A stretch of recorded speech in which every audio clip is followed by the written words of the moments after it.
Preparation कल हुई थी उसे रिकॉल करेंगे। क्या क्या पढ़ा हमने अमीन्स में? तो बच्चों पहला पॉइंट था amines are derivative of ammonia. ये अमोनिया के डेरिवेटिव है, ठीक है। अमोनिया में अगर आप एल्काइल ग्रुप लगाते जाएंगे और H हटाएंगे तो अमीन्स बनेंगे। 1 डिग्री 2 डिग्री 3 डिग्री अमीन्स होते हैं, लेकिन इस बात पे नहीं होते हैं कि कार्बन कौन सा है, इस बात पे होते हैं एल्काइल कितने नाइट्रोजन से लगे। तो इसका स्पेशली ध्यान रखना है। अमीन की आईयूपीएसी नेम में सफिक्स जो है वो अमीन ही है, और कभी कभी अगर अमीन को प्रीफिक्स में लिख देंगे तो माना जाता है अमाइनो है। तो इसके दोनों नाम माने गए हैं, सफिक्स वाला भी और प्रीफिक्स वाला। आईयूपीएसी में हमने जैसे कल हमने पढ़ लिया था C4H11N के आइसोमर बनाओ, तो बच्चों आपको याद होना चाहिए 8 आइसोमर आए थे, 4 प्राइमरी अमीन थे, 3 सेकेंडरी अमीन और 1 टर्शियरी अमीन। प्राइमरी अमीन को एल्केन अमीन कहते थे, सेकेंडरी अमीन को एन एल्काइल एल्केन अमीन कहा था, और टर्शियरी को N N di alkyl alkane amine, ठीक है। फिर आया मेथड ऑफ प्रिपरेशन। इसमें कई नेम रिएक्शन है मेथड ऑफ प्रिपरेशन में। जैसे हमने पहली पढ़ी थी हॉफमैन ब्रोमोमाइड सिंथेसिस। तो हॉफमैन ब्रोमोमाइड डिग्रेडेशन था, अमाइड से अमीन बनेगी, एक कार्बन कम की बनेगी, अमाइड की रिएक्शन ब्रोमीन और NH2 से कर, ठीक है। एक पढ़ी शिमिड रिएक्शन, वो भी एक ऐसी ही है, अमाइड की जगह एसिड से अमीन बन जाएगी, एक कार्बन कम, मतलब एसिड से अमाइड भी नहीं बनाना पड़ेगा, एसिड से डायरेक्टली अगर हम NCH से करें तो हाइड्रोक्लोरिक एसिड से तो अमीन बनेगी, एक कार्बन कम की बनेगी। तीसरा हमने पढ़ लिया था हॉफमैन अमोनोलिसिस। अल्कोहल या प्राइमरी अमीन की रिएक्शन थी वो, अल्कोहल या प्राइमरी अमीन बेटा हम रिएक्ट करेंगे, याद आया, एल्काइल हैलाइड से। तो मिक्सचर ऑफ अमीन्स बन सकती हैं 1 डिग्री 2 डिग्री 3 डिग्री, लेकिन अगर अमोनिया एक्सेस में रखेंगे तो प्राइमरी बन, in excess of ammonia primary amine बनता है, ये याद रखिएगा। अमोनिया अगर एक्सेस में है तो प्राइमरी। क्लियर है? इसके बाद बच्चों हमने पढ़ा दैट इज नेम रिएक्शन, एक और पढ़ी गैब्राइल थैलिमाइड सिंथेसिस। गैब्राइल थैलिमाइड में सोडियम या पोटेशियम सॉल्ट ऑफ थैलिमाइड लेते हैं और उसकी रिएक्शन एल्काइल हैलाइड से करते हैं, और ये रिएक्शन न्यूक्लियोफिलिक सब्स्टिट्यूशन होती है। समझ में आया? न्यूक्लियोफिलिक सब्स्टिट्यूशन रिएक्शन के बाद बन जाता है एन एल्काइल थैलिमाइड, और एन एल्काइल थैलिमाइड की हाइड्रोलिसिस से प्राइमरी अमीन, एरोमेटिक अमीन इस मेथड से नहीं। बोलो यहाँ तक क्लियर है सारी रिएक्शन? कोई दिक्कत है? आज हम अमीन्स की केमिकल प्रॉपर्टी पढ़ेंगे। वैसे तो अमीन्स में एक है पहले हेडिंग बेसिक कैरेक्टर, लेकिन पिछले चैप्टर की तरह, जैसे हमने पिछले चैप्टर में अगर आपको याद हो तो एसिडिक कैरेक्टर एकदम आखिरी में पढ़ा था, ठीक है, इंडक्टिव मीसोमेरिक ये सारी चीजें थी, तो हमने आखिरी में पढ़ी। तो अब हमारी हेडिंग स्टार्ट हुई है पहला केमिकल प्रॉपर्टीज ऑफ अमीन, और जो भी जनरल पॉइंट होंगे हम चैप्टर के लास्ट में बेसिक कैरेक्टरिस्टिक बाद में, ठीक है। चलिए बेटा हेडिंग लिखें केमिकल प्रॉपर्टीज ऑफ अमीन, ठीक। पहले मैं सिंपल रिएक्शन ही लिख पाते जा रहा हूँ, दो चार जो आप पहले पढ़ चुके हैं और आनी चाहिए। पहली रिएक्शन लिखते हैं reaction with alkyl halide, reaction with alkyl halide. जैसे बेटा ये एक अमीन है C2H5NH2 और मैंने कहा है C2H5Cl से रिएक्शन चाहिए, ये हो गया रिएक्शन विद एल्काइल हैलाइड। करिए बेटा, बहुत बढ़िया, आपको याद है इसका मतलब, वेरी नाइस। ये कल वाली रिएक्शन ही है हॉफमैन अमोनोलिसिस, और हॉफमैन अमोनोलिसिस में पहले बना था प्राइमरी अमीन, फिर बनता है सेकेंडरी अमीन, फिर टर्शियरी अमीन। तो बच्चों आपको यहाँ लिखना है कि सेकेंडरी अमीन ऑब्टेन, क्या बनेगा? सेकेंडरी अमीन बनेगा। तो ये C2H5 NH C2H5 और एक HCl अलग होगा, and definitely this is termed as secondary amine. Secondary amine बनेगा, हॉफमैन अमोनोलिसिस का ही अगला स्टेप है, और इस स्टेप को आप एल्काइलेशन कह सकते हैं, क्योंकि यहाँ एल्काइल ग्रुप जाके इससे जुड़ रहा है, तो एल्काइल। क्लियर है? अगली reaction, reaction with acid anhydride. इस रिएक्शन में अधिकतर बच्चे गलती करते हैं, इसलिए मैं एनहाइड्राइड बोल रहा हूँ। C2H5NH2 प्लस CH3COO या CH3CO होल ट्वाइस। चलिए बेटा आप बताइए पहले क्या बनेगा acid anhydride CH3CO whole twice O से क्या बनेगा, क्या बनेगा? ठीक है बच्चों, ये चीज ध्यान रखिएगा, एसिड एनहाइड्राइड की सारी रिएक्शन एसिड क्लोराइड जैसे होती है। और यही क्वेश्चन अगर मैं यहाँ से लिखता तो शायद कई बच्चे बहुत आराम से बता लेते, उनके दिमाग में आ जाता ये एसिटाइलेशन है और यहाँ से H और यहाँ से Cl अलग होके जोड़ के लिखना है, यानी CH3CO इसका ये ग्रुप और वहां से NH2H5 और ये प्रोडक्ट कहलाया N एल्काइल, नाइट्रोजन से एल्काइल है क्योंकि नाम मालूम है तो इथाइल ही बोलना पड़ेगा। N इथाइल 2 कार्बन का अमाइड है इथेन अमाइड, तो इसका नाम है N इथाइल इथेन अमाइड। और अगर आपने ये लिया होता तो साथ में प्रोडक्ट HCl आता, आपने ये लिया है तो साथ में प्रोडक्ट एसिटिक एसिड आएगा। ध्यान से देखिए समझिए यहाँ से और यहाँ पे क्या अंतर है, एक बार फिर लिख रहा हूँ, ये लिखा है CH3COO फिर COCH3, ये वाली जो चीज है और ये एक ही बात है, CH3CO का होल ट्वाइस, ये ग्रुप 2 बारी और ये ऑक्सीजन, ये दोनों एक ही। और अंतर क्या है, ये वाला जब CH3COCl आके अटैक करता है तो थोड़ा हमारा ब्रेन जल्दी एक्टिव हो जाता है और वो ये देख लेता भाई ये नेगेटिव अलग हो गए, ऐसे ही ये इतना बड़ा नेगेटिव है, मतलब जहां पहले Cl निकल रहा था और H मिलके HCl निकल रहा था बेटा, वहां अब एसिटेट आयन निकल रहा है CH3COO और H मिलके CH3COOH। तो जरा ध्यान रखना ये रिएक्शन बहुत आती है, कौन सी वाली, एसिड एनहाइड्राइड वाली। जब भी एसिड एनहाइड्राइड से आपके आगे को कोई भी रिएक्शन आपको पूछेंगे तो बच्चों आपको क्या ध्यान रखना होगा, एसिड एनहाइड्राइड का CH3CO ग्रुप या whatever C2H5 group RCO group जो होगा ये ग्रुप अलग हो जाएगा और इससे न्यूक्लियोफिलिक सब्स्टिट्यूशन रिएक्शन होगी, इसे कहते हैं न्यूक्लियोफिलिक एसाइलेशन या न्यूक्लियोफिलिक एसाइल सब्स्टिट्यूशन।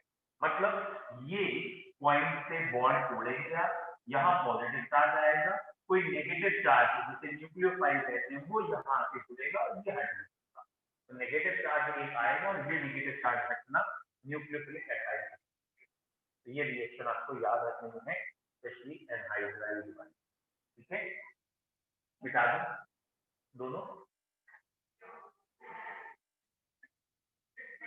ठीक है।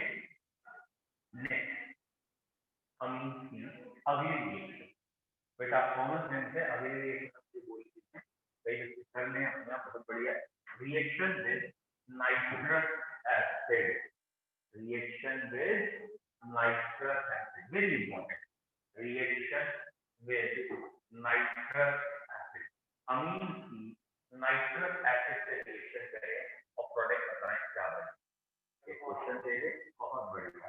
जैसे ये कि एलिफैटिक अमीन अगर है, जरा ध्यान, एलिफैटिक प्राइमरी अमीन, ये प्राइमरी अमीन नाइट्रस एसिड से रिएक्शन करने के बाद, ठीक है, ये HNO2 से रिएक्शन करने के बाद नाइट्रस एसिड से ये बना देता है CH3CH2OH alcohol plus N2 plus water. आपको याद आया होगा शायद, नाइट्रस एसिड को हम ऐसे कहते थे कि ये RNH2 अमीन है, OH ऐसे लिख लीजिए, ठीक है बेटा, 1 मिनट में मैं करता हूँ मैं।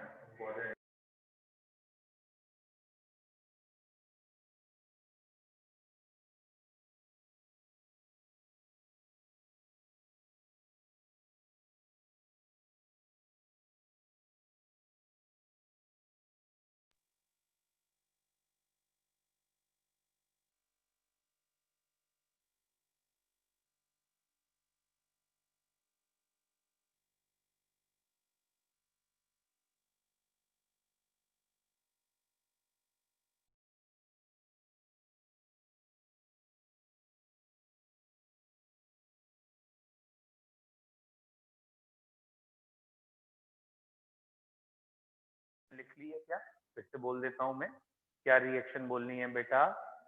बेटा रिएक्शन हमें बोलनी है when aliphatic primary amines reacted with nitrous acid, when aliphatic primary amines react with nitrous acid, जब aliphatic primary amine nitrous acid से react करते हैं, when aliphatic primary amine reacts with nitrous acid, then alcohols are obtained. When aliphatic primary amine reacts with nitrous acid, then alcohols are obtained. ठीक है, alcohol बनते हैं बेटा, ये aliphatic है। ठीक है, अभी हम इसी में सारे नोट करके पॉइंट लिखेंगे। ये रहा aliphatic primary amine, nitrous acid से रिएक्शन, अल्कोहल बनते। लिख लिया बेटा?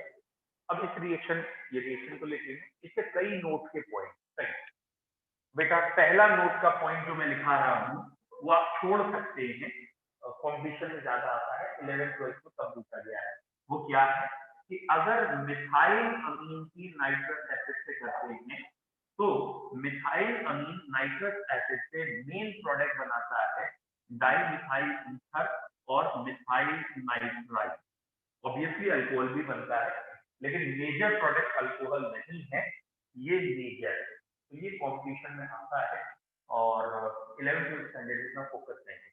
तो खैर नोट करके आप लिखते जाइए। पहला नोट का पॉइंट बच्चों, पहला नोट का point, methyl amine with nitrous acid mainly give, methyl amine बेटा नाइट्रस एसिड के साथ मेनली बनाता है dimethyl ether and methyl nitrile. Methyl amine with nitrous acid mainly give dimethyl ether and methyl nitrile. ठीक है, मतलब alcohol हमें बनाना पड़ेगा, मैं आपको बता रहा हूँ। आई नीड टू से, एक क्वेश्चन है हमारे कोर्स में, एक कार्बन कम करके अल्कोहल बनता है, तो हम उसमें ये मिथाइल अमीन बना के अल्कोहल बना देते हैं, तो वो बात अलग है। लेकिन आप थोड़ा सा याद रखिएगा कॉम्पिटिशन पॉइंट ऑफ व्यू से कि मिथाइल अमीन में मिथाइल नाइट्राइल और डाइमिथाइल ईथर बनता है, क्योंकि मिथाइल अमीन जो होता है ना, या मिथाइल अल्कोहल जो होता है, वो वाटर से ज्यादा एसिडिक माना जाता है, इट इज मोर एसिडिक। और अगर वो मोर एसिडिक है और ये बेस की तरह रिएक्ट करके सॉल्ट बन सकता है, इसलिए वो रिएक्ट करके कुछ प्रोडक्ट बनता है। दूसरा नोट का पॉइंट जो आप अच्छी तरीके से जानते हो और बहुत इंपॉर्टेंट है, वो है एरोमेटिक प्राइमरी अमीन, जिसको हम एनिलीन कहते हैं। ये है एनिलीन, आप अच्छी तरीके से जानते हैं सभी लोग। एनिलीन की अगर NaNO2 and HCl से कर दे, जिसे नाइट्रस एसिड भी कहते हैं, एट आइस कोल्ड और लो टेम्परेचर कंडीशन, तो बच्चों यहाँ क्या बन जाता है? डाइजोनियम सॉल्ट, N2Cl बनता है, और ये रिएक्शन कहलाती है डाइजोहाइड्रेट। तो नोट का दूसरा पॉइंट हो गया aromatic primary amine, that is aniline. Aromatic primary amine, that is aniline with NaNO2 and HCl. Aromatic primary amine, that is aniline with NaNO2 and HCl.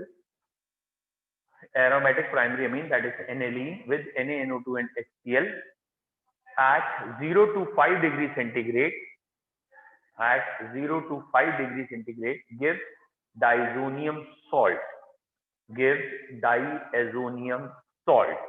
इसके डाइएजोनियम सॉल्ट बनते हैं, गिव डाइजोनियम सॉल्ट। ठीक है, ये reaction आपने लिख ली होगी, और it is known as diazotization. ये जो बना है diazonium salt, it is very important in conversion of organic chemistry, specially aromatic chemistry. तो एरोमेटिक के कन्वर्जन के लिए बहुत ज्यादा जरूरी है, इसलिए इसे याद रखिएगा और ध्यान रखिए। एरोमेटिक के कन्वर्जन 4-5 रिएक्शन से ही बार बार घूम के आएंगे, और ये भी गारंटी है, अभी आप 5-7 दिन एरोमेटिक और एलिफेटिक की प्रैक्टिस कराऊंगा, इसके बाद आप लोगों को खाली रिएक्शन की, तो मुश्किल से 2 या 3 आप कॉन्फिडेंस से रिवाइज मतलब बैठे रहना, बस चौथे दिन से आप खुद बोलने लगेंगे क्या आएगा। ठीक है, क्योंकि है कुछ लिमिटेड कंपाउंड, आप प्रैक्टिकली अगर जब सोचेंगे तो आपको कॉन्फिडेंस आएगा। भैया पहला चैप्टर एल्काइल हैलाइड है ना, दूसरा अल्कोहल, तीसरा इग्नाइट कीटोन, ठीक है, और चौथा आपका अमीन। 4 चैप्टर है सिर्फ। और इन्हीं 4 में तो घूमेगी, है ना। और इसका कॉमन सेंस है, ऑक्सीजन वाले कौन कौन से ग्रुप होंगे, या तो अल्कोहल या एल्डिहाइड कीटोन या कभी कभी एसिड। और नाइट्रोजन का तो एक ही ग्रुप है अमीन, ऐसे हेलोजन का भी एक ही ग्रुप है। तो अगर आप क्लासिफाई करके अलग अलग करके थोड़ा विजन रखेंगे तो आपको कंफ्यूजन भी नहीं होगा और रिएक्शन भी आपको याद आएगा। अब ये पॉइंट आया कि भाई बताओ, यही तो लिखा है बेटा। एक्चुअली ना HONO जो होता है, जिसको हम HNO2 भी कहते हैं, इससे पहले वाली रिएक्शन में, इट इज अनस्टेबल, वो नेचर में एग्जिस्ट नहीं करता। तो इन सिच्यू बनाया जाता है हाथों हाथ। इन सिच्यू बनाने के लिए हमने जानबूझ के NaNO2 एंड HCl लिया, जिससे कि यहाँ हम Cl दिखा पाए। मतलब अगर हम वैसे रखते तो सिर्फ डाइजोनियम पर प्लस चार्ज दिखा पाते। ठीक है। अच्छा, अब अगला पॉइंट, एलिफैटिक केमिस्ट्री वालों ने, हाँ तो वही तो बता रहे हैं, हाँ वही तो पॉइंट अगला बता रहे हैं। अब पॉइंट ये आया कि 0 to 5 डिग्री पे बन रहा है डाइजोनियम। अगर ये 0 to 5 नहीं होता तो बेसिकली कहने का मतलब होता कि वाटर के साथ वार्म हो रहा है। ठीक है। अगर 0 to 5 नहीं है तो हाई टेम्परेचर है, और हाई टेम्परेचर में ये अल्कोहल यानी फिनॉल बन जाती है। जैसे एलिफैटिक वाले अपने अल्कोहल में गए, ये भी अपने अल्कोहल में चले जाते हैं जो फिनॉल होता है। और वो रिएक्शन आपने पढ़ रखी है, डाइजोनियम को पानी के साथ बॉयल करते हैं, फिनॉल बन जाते हैं, तो वही वाली रिएक्शन होगी। अब क्वेश्चन आया, एलिफैटिक में डाइजोनियम सॉल्ट क्यों नहीं बने, एरोमेटिक में तो बन गए, एलिफैटिक में नहीं बने। तो उसका आंसर ये है, एलिफैटिक में भी ये चीज आती है N2+, लेकिन ये यहाँ स्टेबल नहीं है। क्यों स्टेबल नहीं है, कोई रेजोनेंस नहीं है पीछे, क्योंकि पीछे रेजोनेंस नहीं है इसलिए ये स्टेबल नहीं है। और स्टेबल नहीं है तो ऑब्वियस सी बात है कि ये टूट जाता है और R+ बन के अल्कोहल बन जाता है। यहाँ क्योंकि रेजोनेंस है तो कुछ टाइम के लिए स्टेबल है, मतलब ये भी 100% वैसे भी स्टेबल नहीं है, इसीलिए तो हम कहते हैं नेचर में नहीं मिलता, इन ट्यूब बनाते हैं। लैब में आपको कहीं पड़ा हुआ अगर डाइजोनियम सॉल्ट दिखेगा भी तो वो लो टेम्परेचर में स्टोर्ड और वैसे दिखेगा। ठीक है, डाइजोनियम कंपाउंड। तो ये अनस्टेबल कंपाउंड है, डायरेक्ट अवेलेबल नहीं है, बनाने पड़ते हैं, और इनसे आगे एरोमेटिक में चेंज कर सकते हैं। याद आया, सैंडमेयर रिएक्शन क्या बना लेता था, क्लोरो, हाँ, या तो CuCN और HCN से करते थे डाइजोनियम सॉल्ट की, तो Cl आ सकता है, CN आ सकता है, Br आ सकता है। याद आया। और इसी को गेटरमैन रिएक्शन कहा गया था। CuCl एंड HCl की जगह कॉपर एंड HCl ले लेते तो गेटरमैन, इसकी वाटर से हाइड्रोलिसिस कर गए, फिनॉल बन गया था। और रिएक्शन बताओ, इसकी HBF4 से बाल्शमान रिएक्शन हो गई थी, ऊपर BF4 आ गया था, बाद में हीट कर देंगे तो फिनॉल तो फ्लोरोबेंजीन बनी थी, दैट इज बाल्शमान रिएक्शन। तो इससे आगे कई एरोमेटिक कन्वर्जन थी। बोलो क्लियर है। नेक्स्ट, अब अगला पॉइंट, तो मैंने अभी ये पॉइंट लिखाया नहीं है, आपको समझा दिया है, अपनी भाषा में चाहे लिख लेना। और पहले लिखा हुआ है कि एलिफैटिक अमीन में डाइजोनियम सॉल्ट क्यों नहीं बनते। ठीक, अगर यही कोई सेकेंडरी अमीन होती R2NH और उसकी रिएक्शन में आपसे कहता ये कर लें, किससे कर लें, नाइट्रस एसिड HNO2 से, तो ये वाटर अलग हो जाता है सेकेंडरी अमीन में। और बच्चों ये वाटर अलग होने के बाद ये R2NNO बन जाता है, एंड दिस R2NNO, बच्चों ध्यान से देखो इसका नाम क्या है। ये ग्रुप केमिस्ट्री में, NO ग्रुप केमिस्ट्री में कहलाता है नाइट्रोसो। NO ग्रुप क्या कहलाता है, नाइट्रोसो। और ये आपको मालूम ही है, ये अमीन चल रहा है, अमीन का डेरिवेटिव है, मतलब शुरू में अमीन से रिएक्शन हुई है। तो सेकेंडरी अमीन नाइट्रस एसिड के साथ बनाते हैं nitroso amine, which are oily derivative. ये ऑयली इन टच होंगे, ऑयली डेरिवेटिव है। तो secondary amine with nitrous acid form nitroso amine which are oily liquid. ठीक है, तो ऑयली लिक्विड बन रहा है तो ये भी पहचान हो गई सेकेंडरी अमीन की। तो इस रिएक्शन से आप सेकेंडरी अमीन और प्राइमरी अमीन में अंतर भी कर सकते हैं। ये प्राइमरी अमीन ने तो ऑयली डेरिवेटिव नहीं बनाए, या तो उसने अल्कोहल बनाया या डाइजोनियम बनाया, ऑयली तो नहीं बनाया। और अगर सेकेंडरी अमीन होंगे तो ऑयली डेरिवेटिव। बोलो क्लियर है, मिटा दूं। अगली रिएक्शन है बेटा बीएससी की। बीएससी वर्ड हम शॉर्ट फॉर्म में बोलते हैं, फुल फॉर्म है बेंजीन सल्फोनिल क्लोराइड। अमीन्स की अगली रिएक्शन किससे हम कर रहे हैं? Benzene sulphonyl chloride. जरा देख लेना एक बारी क्या कहना चाह रहे हैं बेटा। बेंजीन सल्फोनिल क्लोराइड ये हो गया C6H5SO2Cl, ये है बेंजीन सल्फोनिल क्लोराइड। ठीक है, और मैंने प्राइमरी अमीन पहले ले लिया RNH2। क्या तुम्हारा दिमाग चला? एक्चुअली पढ़ाया जा चुका होता है लेकिन बच्चों का दिमाग बहुत मतलब स्लो कैप्चर कर रहे होते हैं। ये रिएक्शन अभी हम पढ़ चुके हैं।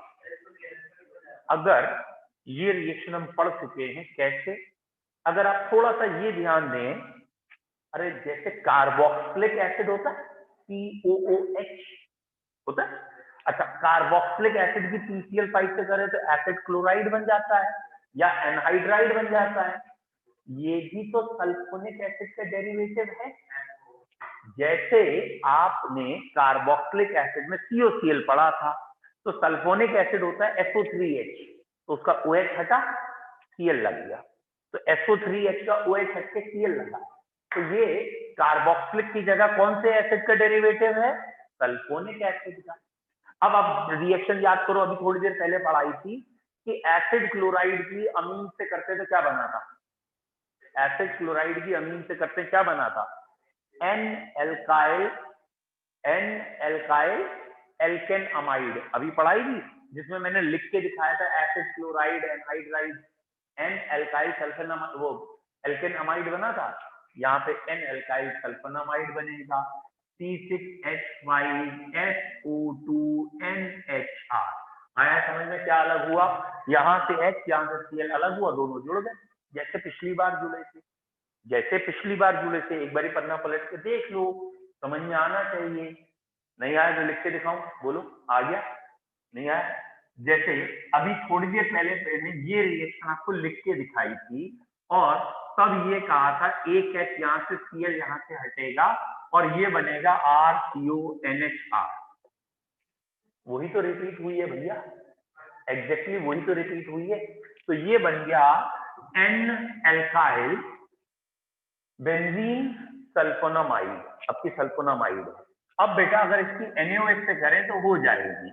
क्यों हो जाएगी? ये वाला हाइड्रोजन एसिडिक नेचर का है और ये आ जाएगा C6H5SO2NNAR। ये S लिखा जाता है C6H5SO2NNAR, ऐसे लिखा जाएगा।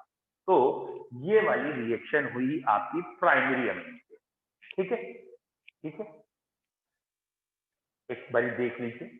अगर मैं यहाँ सेकेंडरी अमीन लेता यानी C6H5SO2Cl प्लस R2NH, बता बेटा रिएक्शन होगी या नहीं होगी? यहाँ Cl है, ये H है, रिएक्ट कर जाएगा और रिएक्ट कर गया तो C6H5SO2NR2 आ गया। क्लियर? अब इसको काय से रिएक्ट कराएं? NaOH से। अब नहीं होगी। अब क्यों नहीं होगी? एसिडिक हाइड्रोजन नहीं है, यहाँ हाइड्रोजन एसिडिक नहीं, जबकि यहाँ हाइड्रोजन एसिडिक था। अगर मैं यहाँ C6H5SO2Cl की टर्शरी अमीन से रिएक्शन कराऊं तो ये वाला जो मैं कह रहा हूं, जिसे हम थोड़ी देर पहले BSc कह रहे थे, ये समवॉट हिंसबर्ग रिएजेंट है। ये कौन सा रिएजेंट है? हिंसबर्ग। और इसके वर्ग का B याद रखना है, B for BSc, BSc for benzene sulphonyl chloride. यहाँ B याद रखिए, B for BSc, benzene sulphonyl chloride है। और हमें यहाँ क्या कहना है? ये कहलाता है Hinsberg test to distinguish between primary, secondary and tertiary amine. Primary amine ये benzene sulphonyl chloride, N alkyl sulphonamide, sulphonic acid का अमाइड सल्फोनामाइड। तो बच्चों ये हो गया हिंसबर्ग टेस्ट।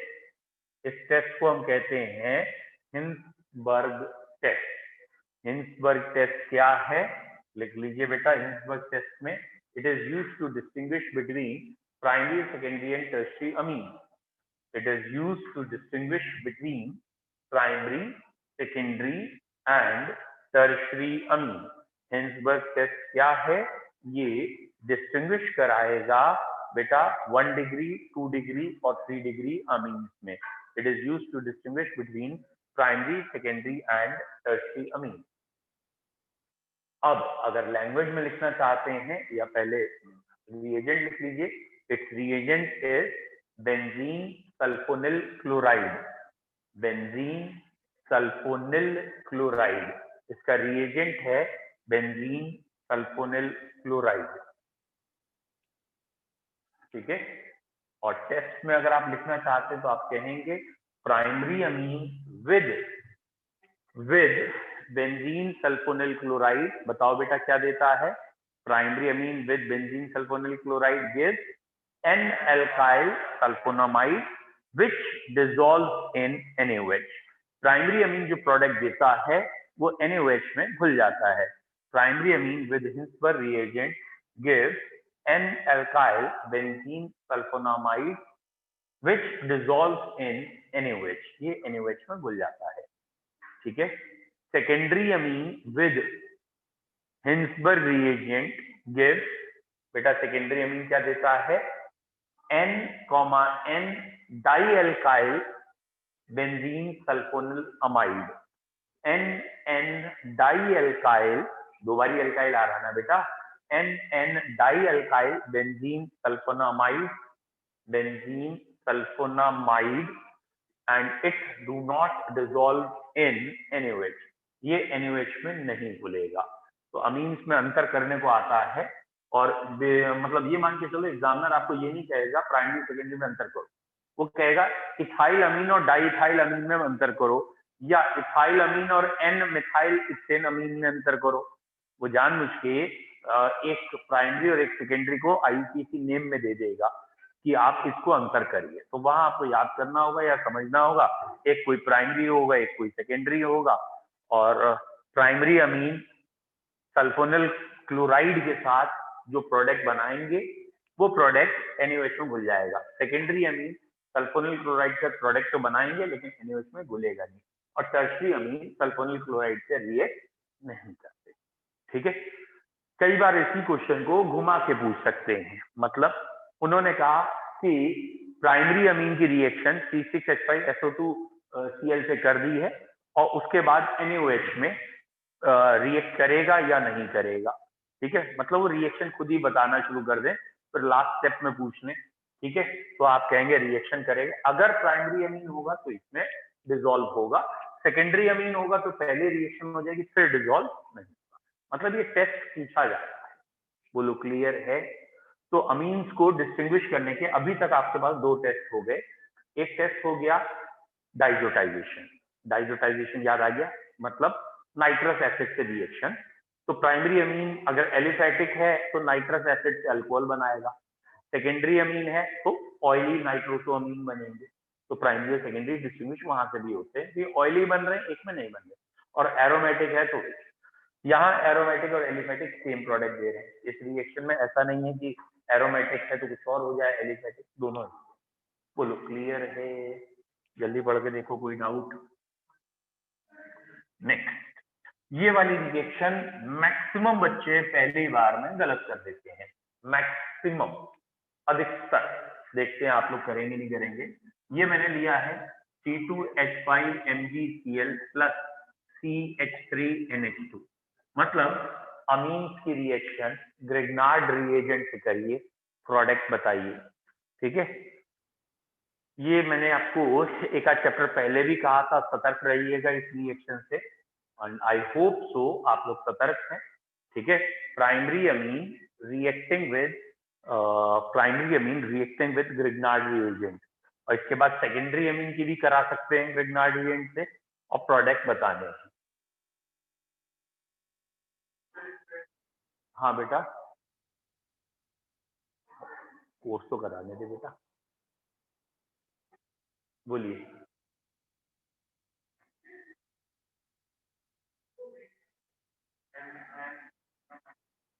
मैंने कहा था इस रिएक्शन में अधिकतर बच्चे गच्चा खा जाते हैं, गलत है।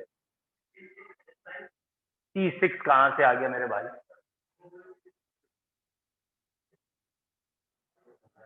मैंने कहा था इस रिएक्शन में काफी बच्चे गलती करते हैं, ठीक है बच्चों। इसका आंसर है C2H6 ईथेन। मैक्सिमम बच्चे गलती क्या करते हैं, एल्केन की औकात ही खत्म हो जाती है इतना पढ़ने के बाद, लगता ही नहीं इससे पीछे का कोई आंसर बनेगा। यहाँ से ग्रिग्नार्ड रिएजेंट टूटता है, ये एसिडिक हाइड्रोजन है, ये जुड़ जाती है और यहाँ पे प्रोडक्ट बनता है C2H6 और अलग हो गया है CH3NH MgCl व्हाटएवर। इससे कोई मतलब नहीं है ये मेजर प्रोडक्ट है या मेन प्रोडक्ट है। एल्केन्स बनते हैं करस्पॉन्डिंग टू ग्रिग्नार्ड रिएजेंट। क्या याद रखना था, ग्रिग्नार्ड रिएजेंट कभी भी किसी ऐसे कंपाउंड से रिएक्ट करे जिसकी हाइड्रोजन एक्टिव हो, मतलब मेटल से हट सकती हो, चाहे वो अल्कोहल हो, चाहे वो अमीन्स हो, चाहे वो वन एल्काइंस हो, सेकेंडरी अमीन्स हो, वाटर हो, कार्बोक्सिलिक एसिड तो बहुत ज्यादा एसिडिक हो गए, ठीक है कोई भी हो, इनऑर्गेनिक एसिड हो, कोई भी हो, वो एसिडिक हाइड्रोजन लेके एल्केन बना देते हैं। और एल्केन में कार्बन कितने देखने हैं, जितने ग्रिग्नार्ड रिएजेंट से हो। तो ग्रिग्नार्ड रिएजेंट में हम 2 कार्बन है तो 2 कार्बन का एल्केन मिल जाएगा। इवन यही रिएक्शन यहाँ सेकेंडरी अमीन से लिखी होती तो भी मेन प्रोडक्ट यही बनता, मतलब यहाँ CH3 होल ट्वाइस NH लिखा होता तो उसमें भी एसिडिक हाइड्रोजन है, तो वो एसिडिक हाइड्रोजन उससे मिलके एल्कीन ही बना लेते। हाँ बेटा, टर्ची में एसिडिक हाइड्रोजन कहाँ नहीं मिलेगा, ठीक है। तो ये रिएक्शन एसिड, भाई ग्रिग्नार्ड रिएजेंट का ये वाला बॉन्ड पोलर है, सबसे जल्दी टूट रहा है तो यहाँ प्लस यहाँ माइनस है, इसकी वजह से रिएक्शन हो रही है। बोलो बेटा क्लियर है, मिटा दूं?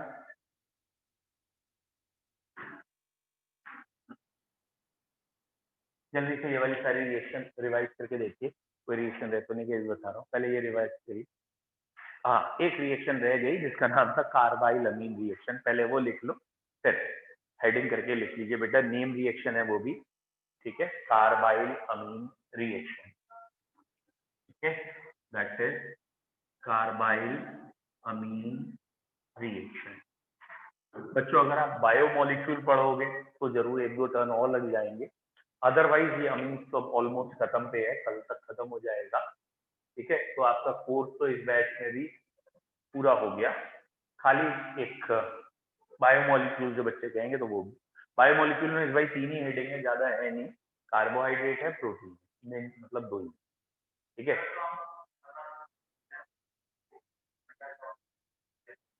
तो क्या हो गया, 1 मार्क की क्वेश्चन है, क्वेश्चन पढ़ते जाइए, क्योंकि अब मैं उसे सेलेक्ट करके डिलीट करूँ, ये करूँ तो नंबरिंग चेंज करूँ, फिर नंबर चेंज हो जाएंगे, फिर वो आंसर में नंबर चेंज करने पड़ेंगे, तो इससे बेहतर है कि मैं पूरे भेज दे रहा हूँ, ठीक है। और अभी जो नया सर्कुलर आया उसमें तो साफ लिखा है कंपटीशन से कुछ नहीं हटा है, जो जेई आपके 3 बारी होने हैं उससे तो कुछ भी नहीं हटा।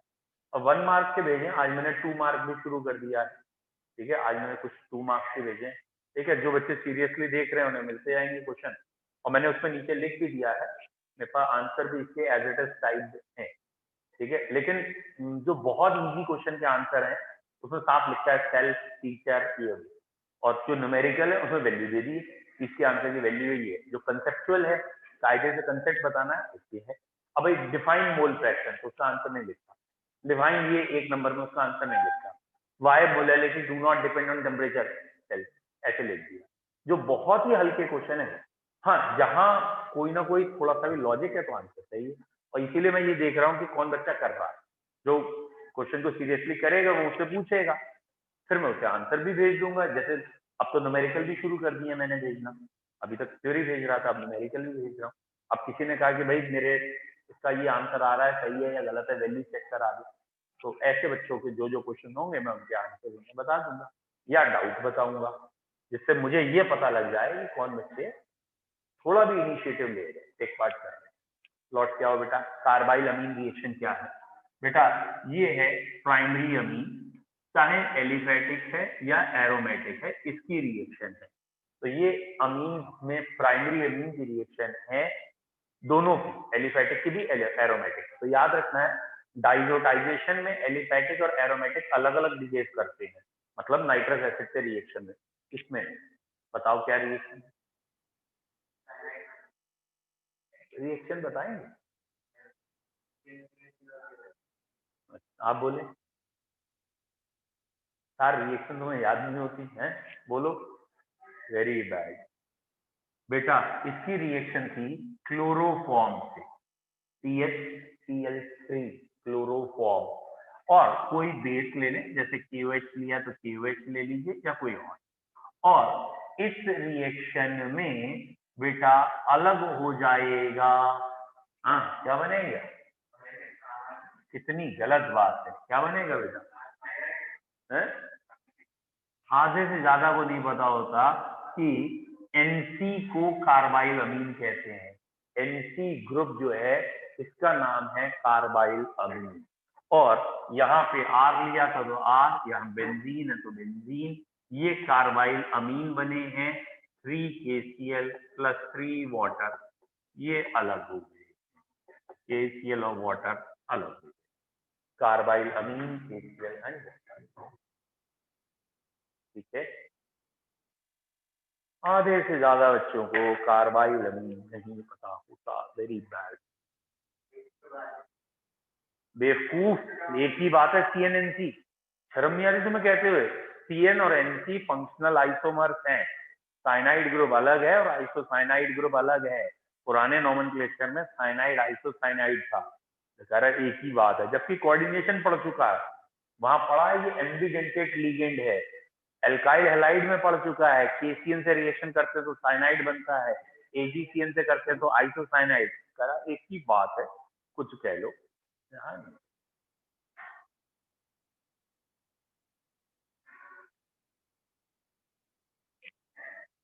डन, हटा दें। ये हो गई अमीन्स की जनरल रिएक्शन, एक बेसिक कैरेक्टर को छोड़ के आई होप सो सारी रिएक्शन हो गई होंगी, फिर भी एक बार चेक कर लेते हैं कोई रिएक्शन रही ना हो, ठीक है। अब हम इसके बाद इसके एरोमेटिक अमीन्स की रिएक्शन की बात करेंगे। पहले एक बार चेक कर लीजिए एलिफैटिक में कुछ बचा तो नहीं, क्योंकि इसकी एरोमेटिक बहुत इंपॉर्टेंट है, 3 ही रिएक्शन 4 है वहां, लेकिन बहुत इंपॉर्टेंट है एरोमेटिक अमीन्स।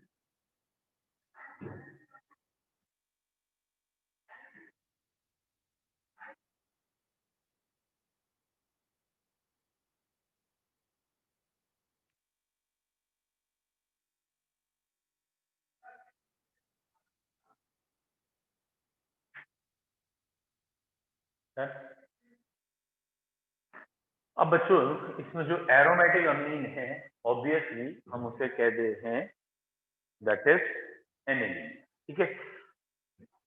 बच्चों उसमें जो एनिलीन की जो प्रॉपर्टीज है दैट इज बेंजीन रिंग के लिए इलेक्ट्रोफिलिक सब्स्टिट्यूशन कहाँ कराएगा, तो थोड़ा बहुत फिनॉल से हेल्प लीजिए, याद हो जाए अच्छा है। एनिलीन का NH2 ग्रुप जो होता है इसमें होता है वेरी हाई प्लस एन, ठीक है, very high plus an effect होता है इसमें बच्चों, मीजोमेरिक इफेक्ट होता है, बहुत ज्यादा होता है बेटा, NO2 है वो, ये NH2 है, कंसेप्ट से याद रखिए तो ही हो पाएगा, और रेक्टिफिकेशन करेंगे तो भूलेंगे। यहाँ लोन पेयर है, ये लोन पेयर आगे जाता है और लोन पेयर देने वाले ग्रुप प्लस एन कहलाते हैं, जो आप कह रहे हो वो ये है, उसमें है N double bond O coordinate bond, nitrogen पे लोन पेयर है ही नहीं, ये इलेक्ट्रॉन इधर जाते हैं, पीछे से इलेक्ट्रॉन इधर आते हैं, तो बोलने में एक जैसे हैं, एक NH2 एक NO2, तो NO2 जो है उसमें पीछे से इलेक्ट्रॉन खींचे जा रहे हैं, यहाँ प्लस चार्ज डेवलप हो रहा था, इसलिए ये ग्रुप -N ग्रुप था, ये इलेक्ट्रॉन आगे दे रहा है इसलिए ये +M ग्रुप है। तो बच्चों याद क्या करना है कि एनिलीन का जो NH2 ग्रुप है इट हैज वेरी हाई, बहुत ज्यादा +M है, और हाईली एक्टिवेटिंग है, फिनॉल से भी ज्यादा एक्टिवेटिंग है। अगर आपको NO मतलब सीरीज याद हो +N की, वो नेगेटिव, फिर NH2, फिर NHR, फिर कहीं जाके OH था, तो ये फिनॉल से ज्यादा एक्टिवेटिंग ग्रुप है। अब अगर आपसे मैं पूछूं फिनॉल का हेलोजिनेशन याद है, फिनॉल की जब ब्रोमीन से रिएक्शन करते थे क्या बना, ब्रोमीन वाटर, पिछला पढ़ेंगे नहीं तो यही होगा।